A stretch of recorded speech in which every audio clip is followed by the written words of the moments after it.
Well, we obviously appreciate the donation, first of all, by the CPA group for the assistance towards building the building the schools. As you can see over here in the gantry list, that all the schools most of them are on the way to being completed. As you know, the Honourable Prime Minister has been opening schools from Monday. There's a lot more being opened also today. A lot more coming on stream in the next few weeks also. And the wonderful thing is that you're actually contributing to a rebuild program that is rebuilding back better. That's very, very critical. So, as opposed to doing a slapstick approach.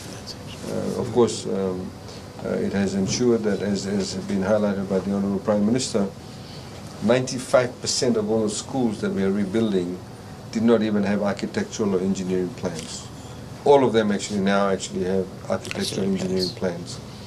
So it's being built back better, and your money, of course, will go specifically to a school. Those people who are contributing to through the Adopt a School program will actually have a plaque at the school, whichever school that they've actually contributed towards rebuilding. So thank you very much. We also take this opportunity for thanking the CPA group in Fiji for actually working together with FNU, working together also with the high schools, to ensure that we actually have high quality graduates, high quality curriculum, and high quality professionals working in Fiji by bringing about international standards. And we very much appreciate that. Thank you.